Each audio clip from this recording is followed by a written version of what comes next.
I'm just a really big fan of like movies about games where people kill each other. Like I love Hunger Games. Yeah. Have you seen Battle Royale?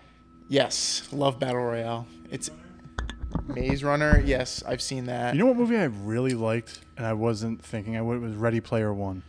That's a good one. I really liked that movie. Are we rolling movie. right now? Yeah, we are. Did we do a test? Is my mic? I think Steve was listening. Yeah, bro. Okay, he's cool. been in this game for years now. Oh no. I was just trying to make it like closer. That mic hasn't been used in like 7 months. I know. It's crazy.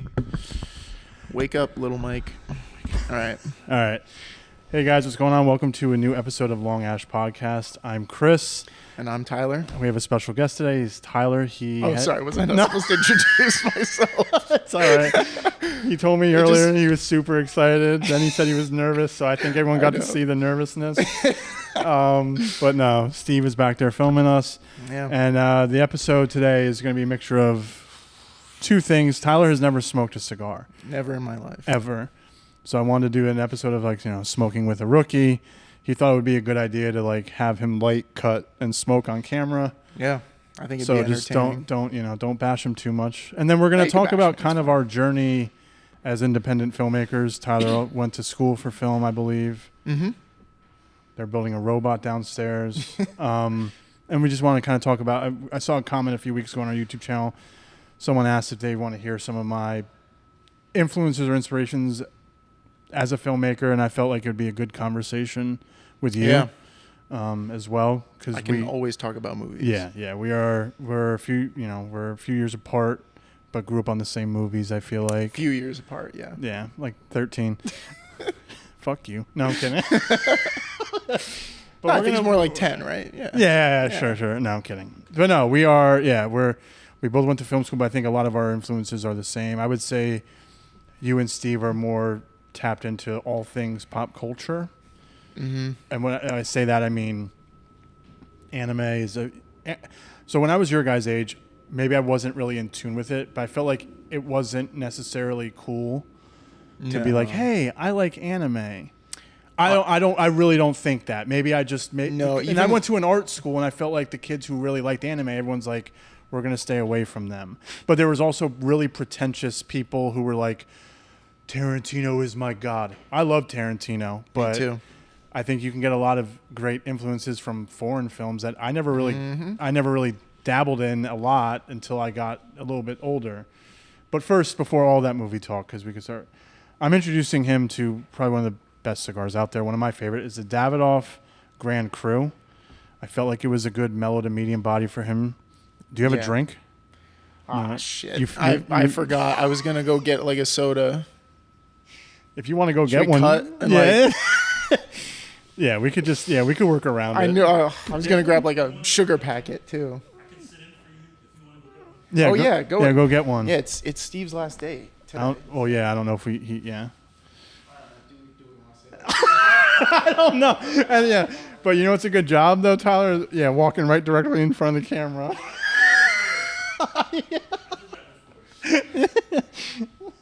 All right, so I'll wait to light this cigar up with you. So now you finally, I think people have seen you. So this is Steve. He's also smoking a Davidoff. Howdy. And how the hell you do this? Anything? Yep. There you go. Just be careful. Don't burn your... Yeah. A little bit lower. There you go. He never really smoked cigars, but doesn't he look like a damn professional? Like you look like a professional smoking one. You've been around it for a minute. So what are you excited about? For this cigar? In general, how are things going with your film? With I know you're really into. For those of you guys who don't know, he does animation. Any animation you've seen on JR's channel, it's all him. He brought it into the company. Like he brought the idea of doing it into the company. He did a really I don't want to spoil anything. He's doing something awesome for Fantastic Four. You should check out on his TikTok. Stevie owned, right? Steve owned. Steve owned. Moments by Steve-O. Yes. Tyler's career as a co-host lasted about a minute and a half. But yeah, Steve. But yeah, guys, I appreciate y'all. Make sure you always keep it lit. And yeah, Tyler will be right back here. Passing up the torch now. All right, so you have a lot to live up to because he lit his. That was the chair, not me. I swear. Yeah, everyone knows. Every time I sit in there, I do it. So I had to. So there wasn't many options left in the vending machine. Sorry, I can't. But there's there's 2 Cokes. I had to choose between Isaac and Alejandro of who I wanted to drink today. So there we go. Alejandro used to work here, believe it or not. Really? Yeah, he was. He it was was meant to Cameron's be then. position. Yes. Oh, no way. Yeah, Well, he was awesome. He was awesome. I'm drinking Alejandro today. Yes, the soda, not a person. Yeah. So one note I told Tyler was to drink something sweet. He does have a soda and a sugar pack. Derek does that a lot. Derek will just take a sugar pack after he's done smoking. Reggie told me to. Reggie's get it, yeah, but sugar also pack. Reggie wanted you to smoke the Southern Draw Jacob's Ladder. I know. Which I think is like I might be mistaken, like a triple Lajero like a wrapper. Wanted to mess with me. Yeah, That's yeah. all right. So all right, so we're gonna. It's weird being on this side of the camera. Is for it? Once. Yeah. No. But you it's- do a lot of streaming. Well, I mean, no, I meant here. For here, like, yeah. I'm in front of a camera a lot. Yeah, A lot, I do yes. YouTube. I stream a little bit. But I saw you here, were it's streaming like- the Last of Us Part 2. Yeah. Remastered? Yes, remastered and the new chronological order mode, Oh, which you might not get because you haven't played it yet. I but haven't. The story is told out of order. Like, it jumps around in timelines. I love that in So- like film stuff too. Yes. I love when they don't kind of tell you either. You kind of Mm-hmm. have to figure out. Wait, this is in the past. I really It's like that. it's really cool. So they very well re-released done. the game in chronological order. Yeah, it's just like an update they put out Oh, okay, for the all right. game, and I wouldn't recommend playing it in chronological order for your first time because Gotcha. it kind of messes up the storytelling. Like, I feel like the way they told the story in the original version, that's like the way it's meant to be Gotcha. experienced. But if you want to play it again, it's like a really cool way to re-experience the story if Nice. you watch it and play it in chronological order. It's like the Star Wars films. You know, I Okay. feel like you're kind of meant to watch it in release order, but then like after watching the series once, you could play watch around. it. Yep. You could play around with which order you watch the movies in. Yeah. So this is kind of like that. What I like about really quickly, what I like about Marvel is and Disney Plus is that they have the movies you should watch them in order of. Yes. You know, so I do like that, and I think on Disney Plus, there's a section where they list them in like Yep. chronological order, yeah. So which is cool to see. sorry. but So yeah. first, you're gonna want to cut your cigar, All right. the cap. Yes. Yeah. I know, I've I'm been just working making here sure. for like what? A few months. Yeah. Almost 6 months now. I would recommend So- doing it not over your lap so you Yeah, don't get yeah, tobacco on you. All right. So this will like pretty much guide me. Yes, I can put yep. it up against the thing. Yep. Put up And against and cut, All right. and then you're good. Nice. Is that a good cut there? It's a perfect I feel like cut. I might have messed it up a little No, bit. no, but you're good. Now, when you're lighting it, all right. I've never smoked a cigar. if you want to, and I'm not, if I'm over-explaining, I'm not really, No, I'm no. not trying to talk down at all. Please What- over-explain. It depends on what you want. Sometimes I'll toast it first, then I'll bring it to my mouth, and people say not to do this way, you know, kind of like wave it. Yeah, pan it back and forth. I twist it to make sure it gets everywhere, but also if there's a part where I'm done inhaling and I don't want to inhaling, I'm done like trying to get it lit, I'll try to blow around it. You probably see it every episode to Yeah. make sure it's an even burn. So yeah, if you want to like kind of toast it first, Okay. around to where toast it enough to where it's black. Is there like a way to overdo it? You have a single flame, so no, it shouldn't be. Just make sure it's all black at first. You know, you get it, Okay. and then don't inhale. Pop. Yes. Yeah. I've learned that while working here. So like now, and then what do I do? Bring it up to my mouth? Yep. And then wave it a bit. It's going to take you a while. Wave what? The lighter or the?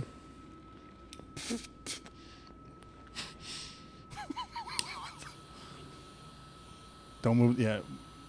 Here, I can get it for you if you don't mind. Yeah, I mean. No, you're fine. You're doing fine. Okay. I think you're kind of overthinking that. You're gonna.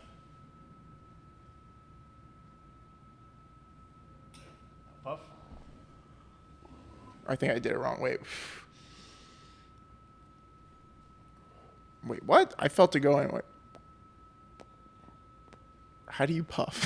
Like this. I'll show you. Ready? Just watch. It's gonna sound weird. I'm gonna say pause beforehand. Watch my mouth. Yeah. Like that. Like Yep. okay, so I go like Don't inhale. You might need to light it more. yeah. Here, I got you. And then while you're smoking. There you go. Let's see it. It's like fight for your life over here. There you go. Am I doing it right? I think so. Oh yeah, there you go. I got to hear the sound. All right. I don't know how much I'm gonna be smoking this. That's thing, but fine. I mean, it looks cool while literally while this doing is the first time he's ever smoked a cigar Yeah, in his literally. life. So first time. we've all been there. You are, you might have to keep. I don't see smoke coming out. If you want to, you could try to cut it. You can try and cut some more off. Are you feeling the smoke? Are you? I feel like I am. Like you're feeling it pull in. It's weird. Pull in like you're dragging a cigarette if you ever have. I feel yeah. And then just I taste something. Just don't inhale, yeah. Smoke on this for a little bit. Yeah, keep lighting it. Maybe I gotta like do the little blow method where Did you hear that, Steve? The blow method. you're like The blow method. like that. I don't know. It looks lit to me. Yeah. There you go. Nothing comes out when I blow, but It looks like they're here. Can I see?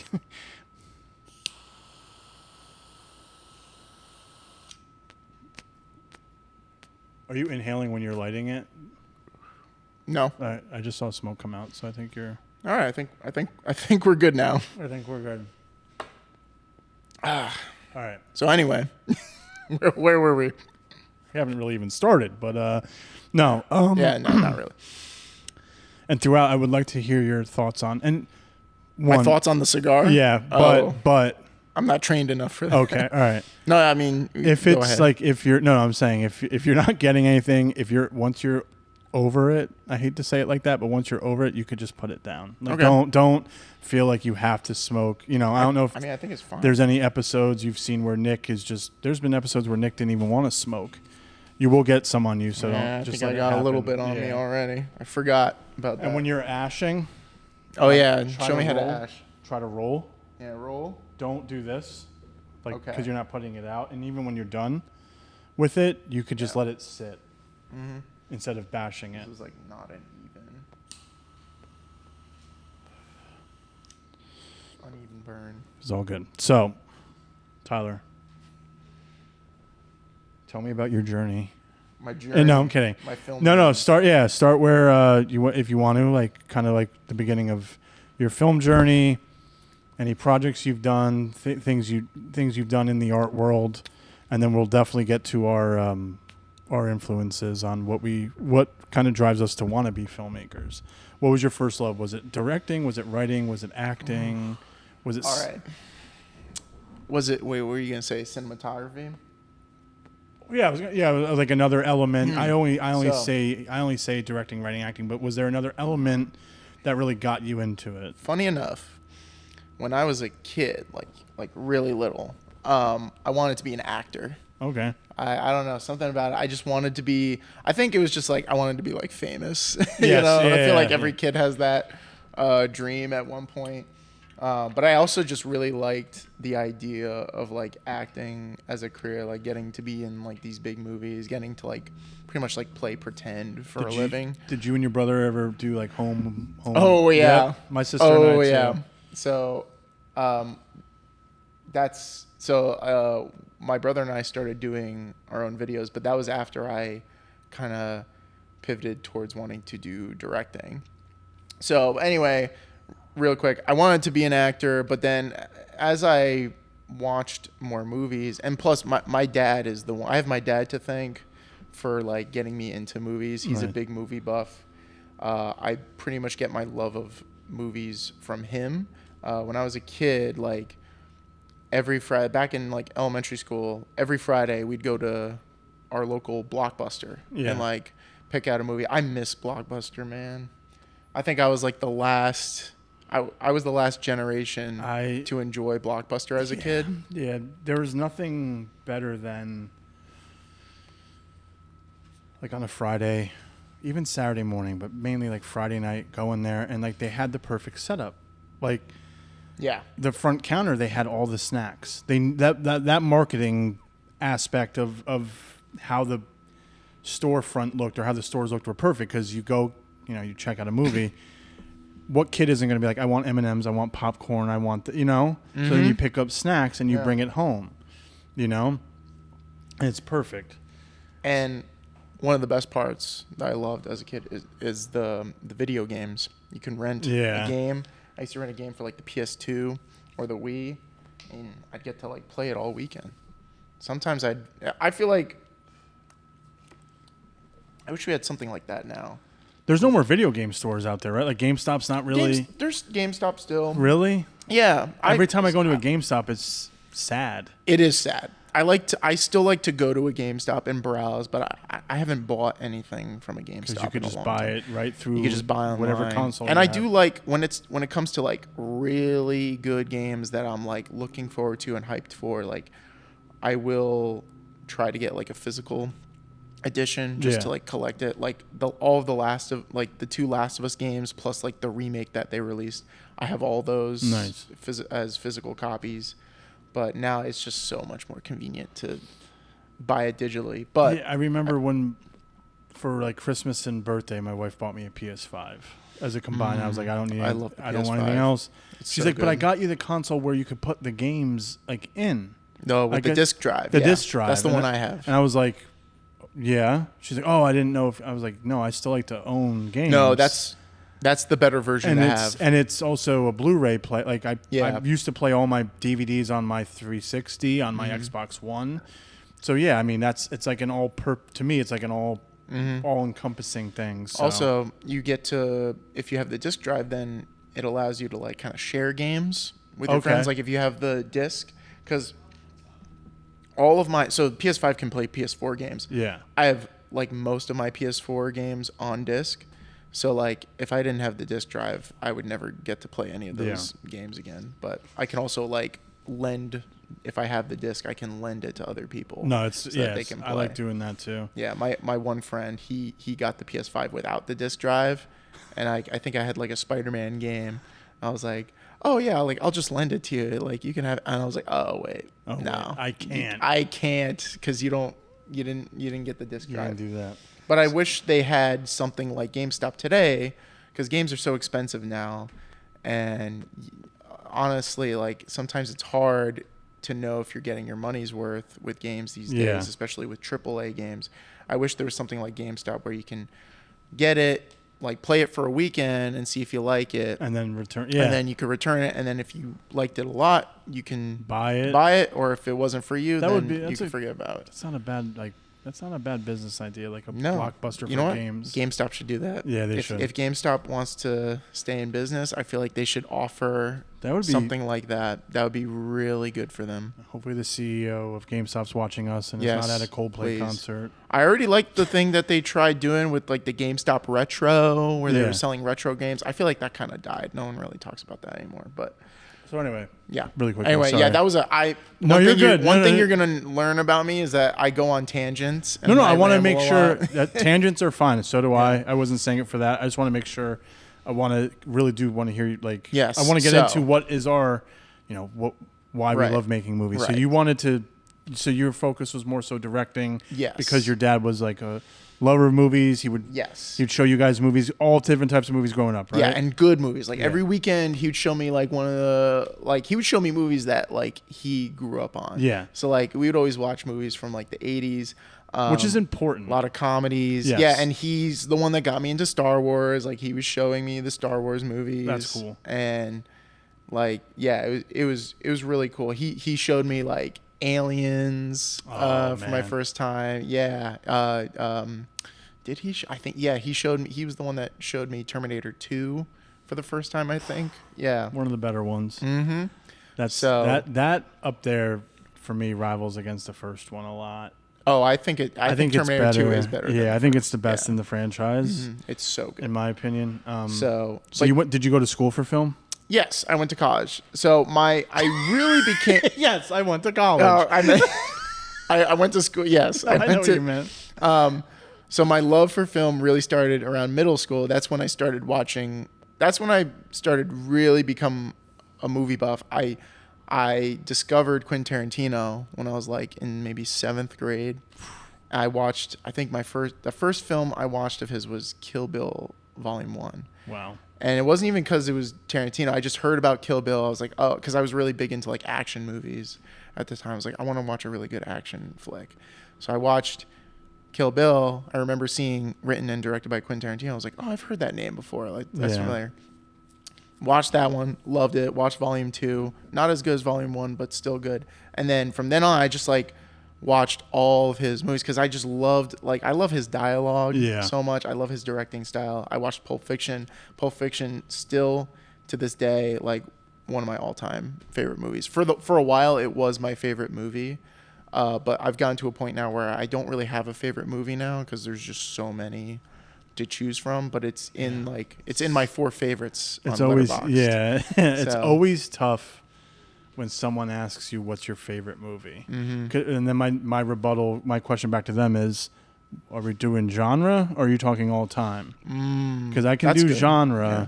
All time is tough. All time is so tough. All time is, It changes. it does. I mean, Depends on what mood I'm in. yeah. And like you said, there's so many great movies out there. And I feel like every summer I'm sitting here saying this is the best summer for movies ever. Including like this summer, I'm like, I've been very fortunate to go to the movie theaters a lot this summer. Seen a lot of great stuff. And even before, I think Sinners came out in April. That was kind of like the start of, and that's what I noticed too. It's like from April till about August is like the summer movies, but then you also now there's that new Aronofsky film coming out in September or August 29th with Zoe Kravitz and Austin Butler. Like that's coming out. There's another movie coming out in September. I was thinking this- about maybe pivoting this closer to me, but I wasn't sure. No, I think I don't think the table's gonna move any further, but I think. But yeah. You know what? I don't want to mess it up. jinx Oh, there it. we go. There we go. That works. Thank God. Yeah, so it's always tough to answer that question. Yeah. So when you went to college, did you go for? You went for what was the? Was So, it digital okay. filmmaking? Was it? So when I was when I was a junior in high school, I really had to start thinking about like what I wanted to study. I knew I wanted to study film, and I just didn't know where. So I was like trying to look at like the best film schools. I also had a brief period where I was like, do I want to go into more like communications, like that realm of media? Sorry, I'm like. You're good. The soda's making me a little burpy. I appreciate you not burping in the mic like Nick would. Yeah. And when I'm editing it, I would just hear that and it would just go to my soul. So, so I looked at a couple schools. My top choice was Syracuse because Aaron Nice. Sorkin went there. It's Oh, did he? I didn't know that. yeah. He's one of their like most like notable alumni. It's really good for film, but it's so competitive and it's very selective. Syracuse? I would not imagine like they that. only. I That's think awesome. when I went there and I toured, they were saying like, yeah, we only accept like 10 students in the film program each year. So I knew, I was like, I'm probably not going to get in. Yeah. But I applied. I had to. Funny enough, I had to submit a film with my application. I kind of procrastinated a little bit because I'm like, I don't know how to like make my own film. Like I've never made a film before. So I got my two friends together and my mom, and they all acted in my film. I actually wrote like a script like within a few hours, and we went and like shot it in my town, and I shot it on my iPhone. I really didn't know what I was doing. What was the story about? It's the cheesiest story ever. So it's called Survivor's Guilt, and my best friend Vinny, he plays the main character, and he's like a survivor of a car crash that killed his best friend. Jesus. So him and his best friend were in a car. They got into he was driving. My friend Vinny was driving, and it killed our other friend.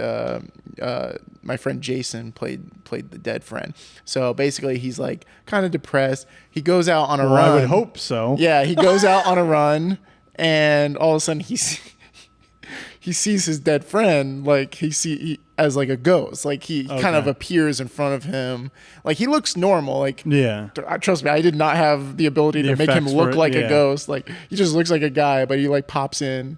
And then they sit down and talk a while. And he kind of like talks him into like, he's like, oh, basically the message of the movie is like, oh, you got to move on. Like you can't be stuck on this event. Like, it was it was my time or whatever. It was so corny. You ever go back and watch it? I've watched it recently, and for like, strangely enough, like it has a weird like Catholic undertone to it. Like, well, you went to. I went to a Catholic high school at the time. I went to a private Catholic high school, and I didn't even realize how religious it got a little bit. The dead friend basically said like, oh, like God has a plan for everybody. It was my time. I was like, wow. So God pretty much chose to kill this kid. Like, just you specifically in the car accident. Like, yeah, I don't know. It was. I guess that was just the influence I was getting at that point as a 17-year-old, 18-year-old. It's bad. It's so bad. What did you do post college? You worked at a few places, right? Yes. So real quick, I just want to say I ended up deciding on Marist. I actually got waitlisted from Syracuse. Okay. Which was better than I expected. I thought I was going to get rejected. I got waitlisted, and I was like, well, if I get in, they're probably not going to give me any money at this point since I was waitlisted. I don't know. So I kind of pivoted to Marist College in Poughkeepsie, New York. Now known as Marist University. They recently just changed the name. And there, it wasn't like necessarily film. It was media studies and production with a concentration in film and television.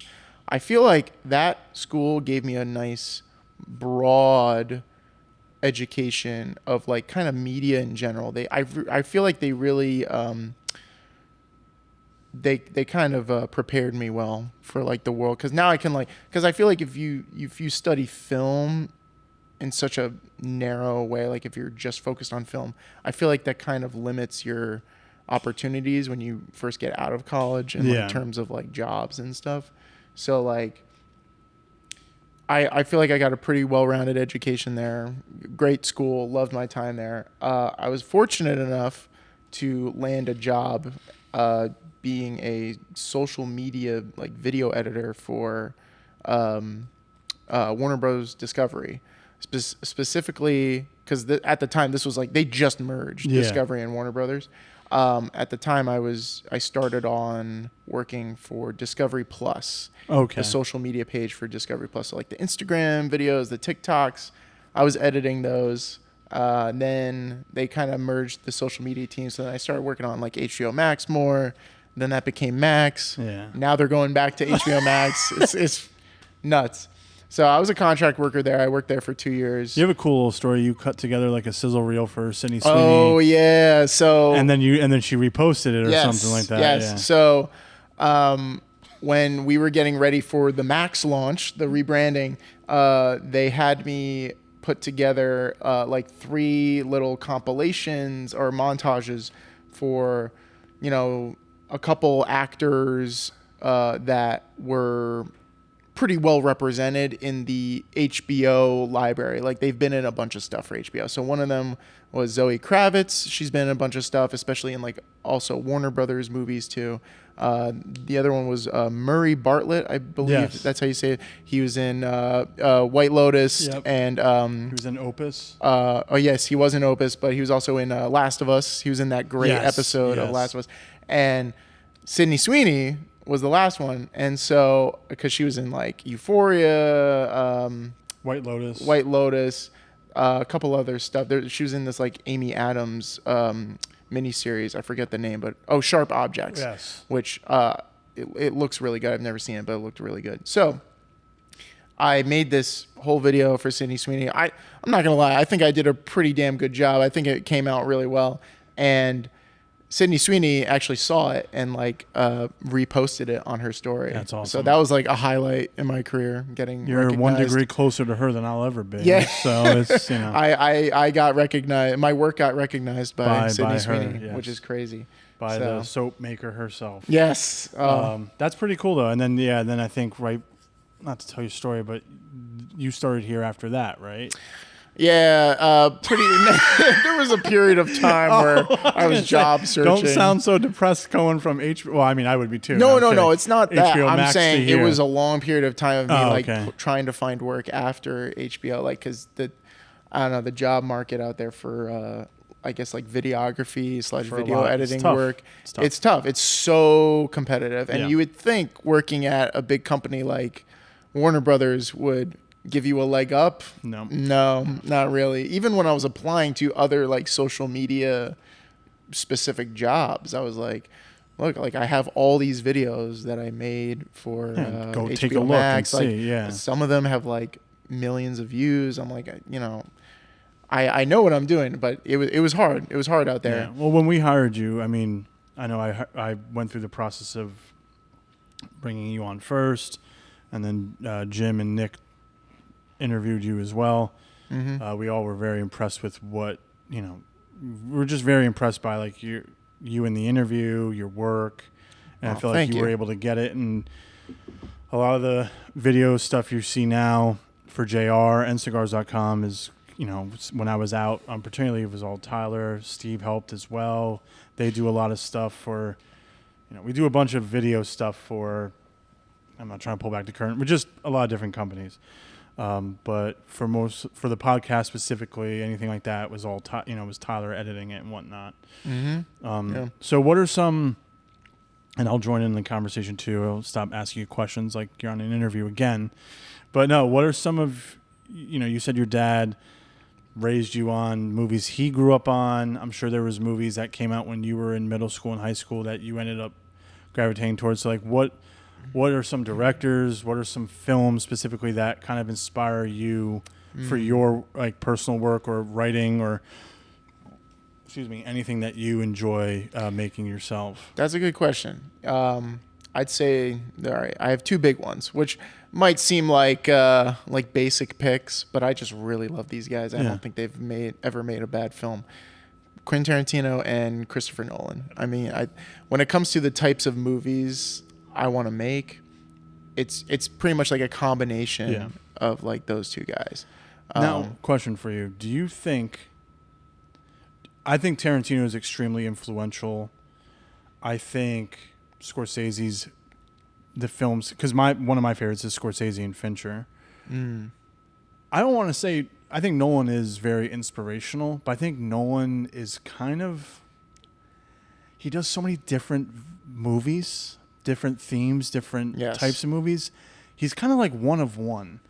And I think a lot of people try to inspire to be like him. Yeah. But I don't know if they.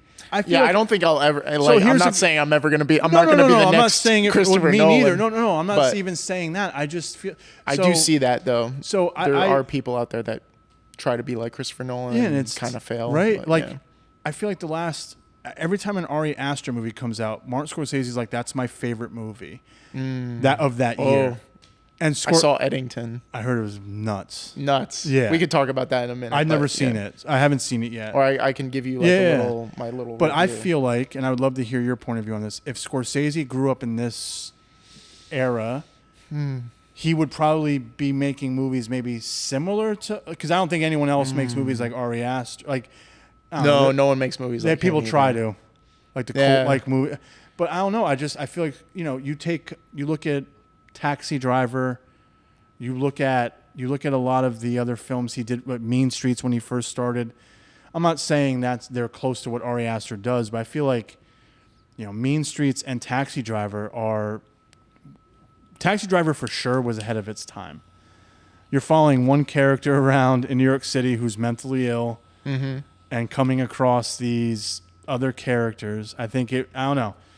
I know it's probably a stretch, but I feel like, Scorsese probably could identify with what Ari Aster does make, because I feel like Ari Aster makes. There we go. I got the hang of it now. There we go. Ari Aster's stories on the surface are like weird little some tobacco. aftertaste. Yep. Yeah, it'll get better over time. But Eddington is. Can you explain what Eddington the premise is? Oh, dude. Can you how do I even explain? Well, is it about just a town during during the height of COVID? Yeah, pretty much. So, all right. Like, don't be fooled by like some of the marketing and trailers. There's more to, it's not just like a movie about COVID. I'm sure some people are gonna look at like the trailers for that and be like, oh, do I really want to watch this film? Yeah. Like I feel like COVID was not that long ago. Like, do I really want to see like a movie like this? But it really is like a political satire, and like the COVID is definitely a big part of it. But there is more to it than that. Like I pretty much like I kind of figured that going in. I'm like, it's Ari Aster. It's not gonna be like a cheap, COVID movie. Yeah. Like he's gonna do something more with it, and he does. And it's surprisingly like really funny. There's a lot of like hilarious moments in it. I think I love like Joaquin Phoenix's character. Like I feel like he's such an interesting character to watch because he's like flawed. Like everyone in this movie is so flawed. Yeah. Like everyone's kind of an idiot. You're not really like rooting for anybody. Maybe a little bit for Joaquin Phoenix at the end of the movie, but I feel like everyone kind of. Well, actually, I don't want to spoil anything, but basically the movie is kind of just like poking fun at America during the COVID times. Because if you look back, like the log line for the film is hindsight is 2020, which is kind of like a play on. That's great. Yeah. And that is the best way to explain this film. That is so true in this film, because like if you look back on all of the events, all of the pop culture events, or all the just things that happened during COVID, you look back on it and it's like, wow, like it was pretty crazy. We probably could have handled stuff better. Do they bring real life events into this? Oh yeah. All right. Yeah, there's a big one I was shocked they brought in. They mention, people by name. They mention real names. It is fully 100% like takes place in our like reality. Like they mention real events, and it like at that point it does kind of feel weird because they're like this stuff feels like it just happened like not that long ago. We're seeing it in a movie now. 5 years, yeah. But I think he handles it really well. He doesn't pick a side.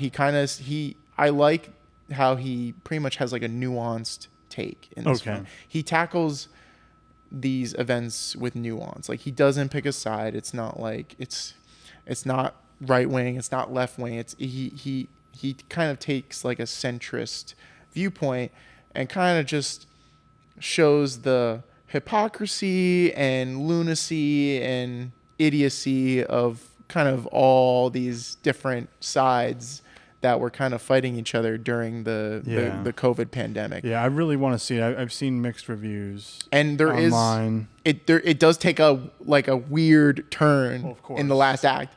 Like the last act, I fucking loved it. It was so cool. Like it gets crazy. Like if you've seen the trailers with Joaquin Phoenix wielding an LMG, just like spraying it, it's so crazy.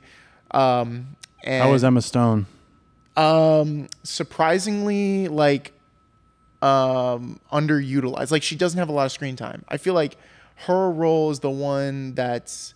I heard someone describe her role in this movie as like a thankless role, like because I feel like she's not. You're not going to come out of the movie really remembering her performance or her character because she is kind of kept in the background for the most part. And like Austin Butler too. He's not. Really a focus. Yes. It's mainly Joaquin Phoenix and Pedro Pascal. Totally forgot he was in that. So, but I guess I should just real quick say like the premise is about this sheriff who wants to run for mayor. The sheriff is played by Joaquin Phoenix, and he's running for mayor against the current mayor Pedro Pascal, who is running for re-election. Gotcha. And so it's kind of like they kind of represent two different ideologies that were happening during the COVID pandemic. And yeah, it's just fun. It's so fun watching Joaquin Phoenix. Like he is such a good actor. Like he gives like, honestly, this is one of like my favorite performances from him. I think this is like one of my favorite movies. I don't want to say it because I feel like it sounds rude. He's one of, I'll say interesting. One of the most interesting actors I've ever kind of witnessed.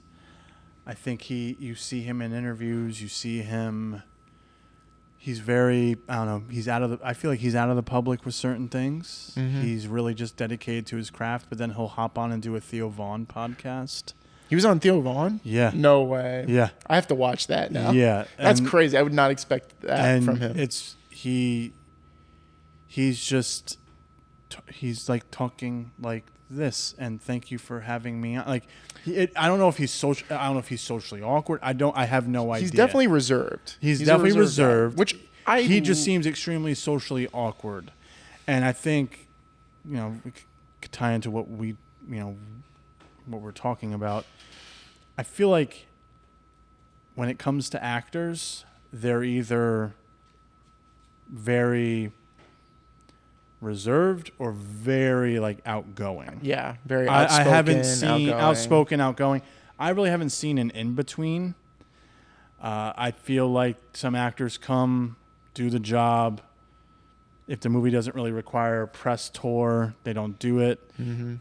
Like I don't know if there was an Eddington press tour. I know they went to cons, but you see Superman. They're everywhere. And I know those are two completely different movies. I've only really seen like Ari Aster kind of do like his own press tour. I haven't seen like the cast marketing the movie at all. It seems like it's just Ari Aster. And Emma Stone is very interesting. She started off doing like Easy A, Superbad. Mm-hmm. She was in The Amazing Spider-Man. And now it seems like she's only doing the Poor Things. Yeah. These really like these more elevated roles. Indie films that are going to not be for everybody. And it seems like she is the queen of that now. Yeah. Like she is the queen. I don't want to say the queen of weird, but you watch the trailer for Eddington and there's something it's what is it, in New Mexico? Is it, or Texas? Yes, New Mexico. Yeah, it's the trailer right off the bat. It's a small town in New Mexico. Mm-hmm. And she seems like every shot I've seen of her in the trailer, she's just in a house. Yeah. So I'm assuming she doesn't really leave that house. No. Yeah. I mean, no one's really leaving because it's like May of 2020. Okay, so it's like the height of pandemic. Yep, everyone's crazy about masks and like keeping social distancing. Like it's so like, it's just crazy to watch because it's like, this was literally our world like 5 years ago. And it seems so crazy today. So I don't want to. You guys were in college still. Yeah, I was a sophomore in college when the pandemic hit. I was here. That was the chair again, not me. I was here. I was younger than I am now. Obviously, I was 31, 32. It was. I almost don't remember that time because I think for me, I didn't want to because a lot of this shit was going down, you know, and a lot of stuff happened 2020 right into 2021. So it'll be interesting. I would understand why people wouldn't want to like relive it, especially if they had a bad experience with it. Yeah, which that's totally fair. But I do think maybe it's not going to be a movie for everybody. But if you like Ari Aster, you definitely should go see it. It's kind of like his other films where it's like it's anxiety inducing, but it's really cool. I feel like if you're like a film lover, definitely go see it because I think it is very well made, and you know, like I gave it 4 stars on Letterboxd. Really, I liked it a lot. I was like, I liked it more than I expected to like it. I was a little concerned about it. I was like, do I really want to watch a movie about COVID right now? Like, I don't really want to relive that time, but it does it in such a, like, I think, fun way. Like, it is like kind of a fun movie. There's a lot of like hilarious moments. It's a good movie where you can just watch it and kind of like look back on the stuff that happened and kind of just laugh about it and reflect on it. And it's like I said, the log line, hindsight 2020. Yeah. So what are your thoughts about the Odyssey coming out, and what are your thoughts about kind of Nolan's last few films? Well, I think Nolan is really like Oppenheimer. I think was one of his best. Yeah. Like I freaking loved Oppenheimer. I recently on Letterboxd listed my top 50 like movies of all time, top favorite movies of all time. Damn. Is a list of 50. And Oppenheimer was on there. So that's how much I love number one? So I don't have a number one. I listed it based on like release order. So so cuz it would take me so long if I had to rank them. I don't think I could rank them. Like I said, I don't really have a favorite movie, but Oppenheimer was my favorite movie of that year, 2023. Yeah. I like the direction he's going. And Tenet? Did you like Tenet? So I think Tenet is my least favorite of his films. I've only seen it once. Maybe I have to rewatch it. That's the one film where I straight up just didn't understand it completely on the first watch. So I thought I understood it, then I watched a video explaining it, and I understood nothing. I had to watch a video explaining it. And I understood nothing. So that's what my dad has a theory that like the little boy, like that woman's kid was like Robert Pattinson as a boy. Yeah, I think that was the theory I thought that I saw think that online. is like the main theory. I think I could buy into that. Like that sounds cool. But yeah, I just love that I don't remember a lot about that movie. That movie is so confusing. I do love that Nolan is always pushing boundaries, like with every film. Mm-hmm. He takes it he takes the craft very serious, and it just so happens that every A-list actor wants to work with him, or he cast. The Odyssey's cast is insane. Oppenheimer's cast was insane. Yes, yeah. So I mean, it just goes to show, like, hey, I don't want to say, maybe he's found the keys to success, obviously, but he's just so different. And I think Tarantino's very different as well. A lot of people think Tarantino rips off from other movies, stories, things of that nature. But I don't know, man. He makes it every movie thing. of Tarantino's. I'm just instantly locked in. And there's a handful of filmmakers, directors that are like that, where you're going to sit down and you're going to be able to put your phone down and not really like, oh, I'm bored or I'm going to do this. It's good. Some of my influences, I think they're just everywhere. I feel like I have a hard time picking a genre I like to do. I feel like I've done Same a here. lot of different ones, but it's always seems to be drama focused. And I feel like a lot of people don't want to watch dramatic films. I don't know why. That's just my assumption. I love drama. I mean, give me a good 85-minute 2-character drama, of a relationship of any kind. It doesn't have to be boyfriend, girlfriend, dating, anything. I'm kind of like a very indie style. Like I'm gonna pick that over Fast and Furious 95. Oh yes. That's me. But then I know a lot of my friends who are, I can't do those indie films. I need action every 2 minutes. I need Vin Diesel to fly off a cliff screaming family. I need all that. That's just me. And they say, oh, you're pretentious. You're this. I'm like, no, maybe my tastes have just changed because growing up, like, I couldn't get enough of Die Hard. Film. I couldn't get enough of True Lies. I couldn't get enough of Arnold Schwarzenegger. The movie Dread that came out in 2012. I thought that was one of the best films Love Dread. I saw in the last 10, 15 years. Oh my God. I heard, have you heard like the news story about Taika Waititi doing a Dread film? No, I heard about it. Someone sent it to me on true Instagram. Or is that rumors? I hope it's a rumor because I love Thor Ragnarok. I love Jojo Rabbit. Thor Love and Thunder. No. Not a big fan of that movie. And I don't think I think Taika Waititi, like, he has his own style. I think his style works for certain movies. I don't think it works for Dread. I don't want Dread to be a big cheesy joke. Dread. I like the 2012 Dread film with Carl Urban. That awesome movie. Yeah. We need more of that kind of Dread. We do. Not like the Sylvester Stallone Dread movie. Rob Schneider vehicle, as you would say. Mm-hmm. Yeah, no. But I think I grab a lot of inspiration, obviously, from reality.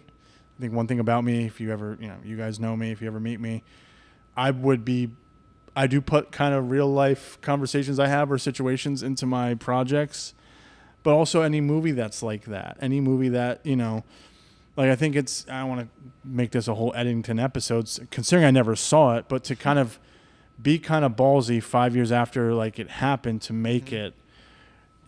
I'm sure he ran into, like, well, people are going to have fatigue from it. Oh, for sure. But I'm sure from what you're explaining, he did differently. There's things that I think you have to kind of, you look at some filmmakers that, like, I think Spike Lee is really good at his first few films, kind of talking about where he grew up. Yeah. How he grew up.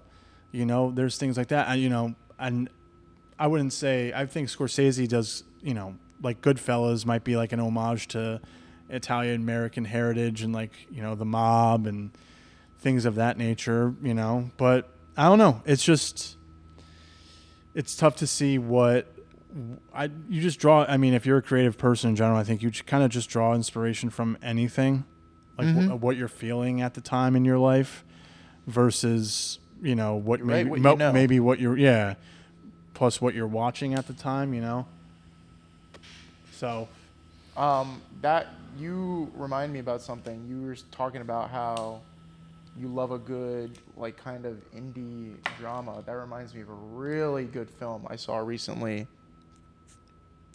It's called Sorry Baby. I think it's a directorial debut. I think this is a first-time director.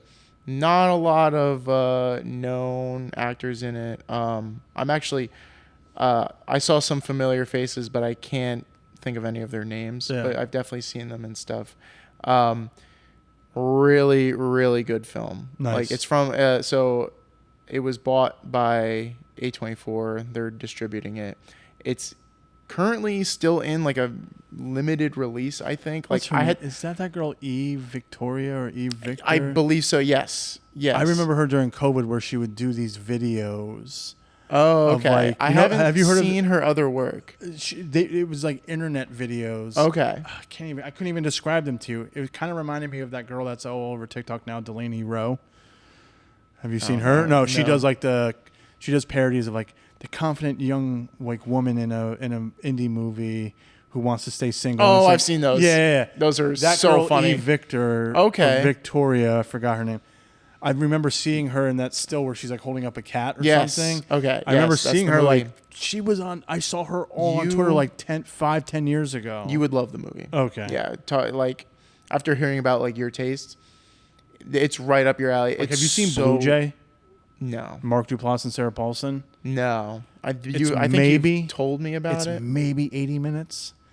It's two of them. They filmed it in a week, and it just based on Mark Duplass has to come back to his hometown, I think in Sacramento or Northern Right. California. I've heard about this. And he runs into Sarah Paulson. They were dating, and you just kind of find out why they ended up breaking up. Shot in black and white. That's cool. It was, yeah. So that's kind of, those are my, Sorry Baby is kind of, it's on that same yeah. level. Have Like, you seen Away We Go with John Krasinski and Maya Rudolph? no. Oh, you would. I haven't watched a lot of like those. No.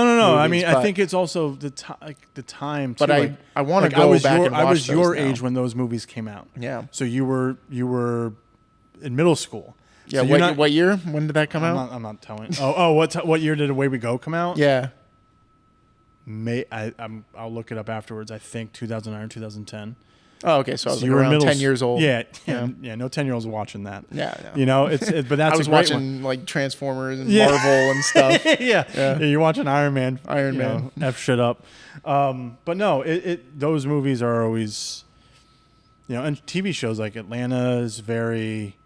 Mm-hmm. It has that indie style. There's a lot of those shows I just enjoy, and I think it's more so if you can, and I think people want to watch something to escape reality.